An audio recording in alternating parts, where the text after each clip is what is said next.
பல இடங்களில் அடிப்படை கட்டமைப்பு வசதிகள் இன்னும் மேம்படுத்தப்படாமல் இன்னும் பார்த்தீங்கன்னா சாலை வசதி, தெருவிளக்கு வசதி, மின்சார வசதி, குடிநீர் வசதி, இப்படி எல்லா வசதிகளுக்கும் டெண்டர் இன்னும் போடலன்னா எப்போ இவங்க டெண்டர் ஃப்ளோட் பண்ணி எப்போ அடிப்படை வசதிகள் இன்னும் இருக்குவாங்க?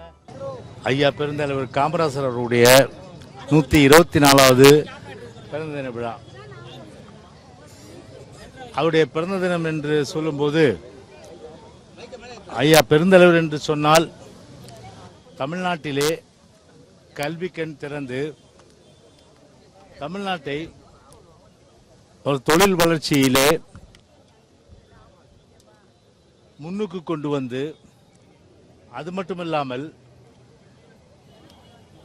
தொழில்கள் வளர வேண்டும் என்பதற்காக சிறு தொழில்கள், அதே போன்று பெருந்தொழில்கள், உதாரணமாக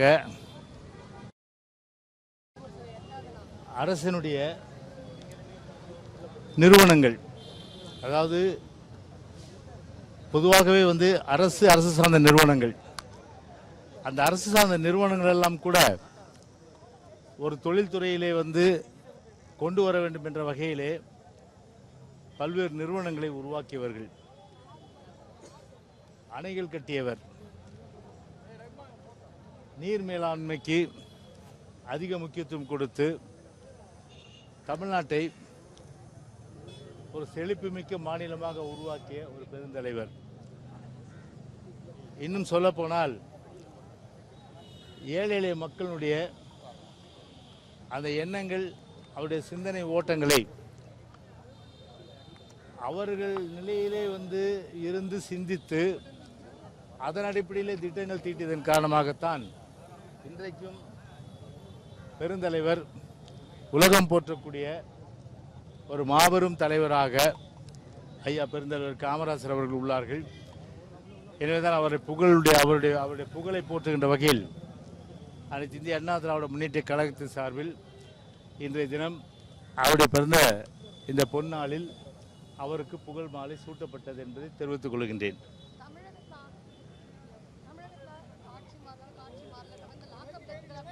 அதுதான் நல்ல அருமையான கேள்வி கேட்டீங்க. ஆட்சி மாறினாலும் காட்சி மாறல. இன்னைக்கு பார்த்தீங்கன்னா ஒரு பக்கம் பவர் கட், நேற்றைய கூட ஊடகங்களை பார்த்துருப்பீங்க, சில மாவட்டங்களில் மின்சார பிரச்சனை, அதாவது மின்சார தடங்கள். பாவம் இந்த வெயில் காலத்தில் ஒரு மின்சாரம் இல்லைன்னா எவ்வளோ சிரமம் இருக்கிறத அவங்க வீதிக்கு போராடியதெல்லாம் ஊடகங்களில் பார்த்துருப்பீங்க. ஒரு பக்கம் பார்த்தீங்கன்னா பாலியல் வன்கொடுமைகள், இன்னொரு பக்கம் பார்த்தீங்கன்னா லாக்அப் மரணங்கள். அந்த லாக்அப் மரணங்கள் பொதுவாகவே ஆளுங்கட்சி எதிர்கட்சி, ஆளுங்கட்சி என்று சொன்னால் அவர்கள் போதை பொருட்கள் வைத்திருந்தால் அவர்கள் விசாரணை என்ற பேரில் விடுவிச்சிடலாம், தாவக இருந்தால் விடுவிச்சிடுவாங்க. ஈரோட்லேயும் சரி, அதே போன்று பவானிலையும் சரி, ஈரோடு பவானிலையும், அது சேலம் மாவட்டத்திலே தாவக கட்சியை சார்ந்தவர்கள் ஒரு போதைப் பொருள் வச்சிருந்தனால கூப்பிட்டு விசாரிச்சு விட்டாங்க. ஆனால் சபரிவர்மன் என்ற நாகர்கோவில் சார்ந்த ஒரு 3 பாக்கெட் குட்கா தான் வச்சார், அடிச்சே கொண்டுட்டாங்க.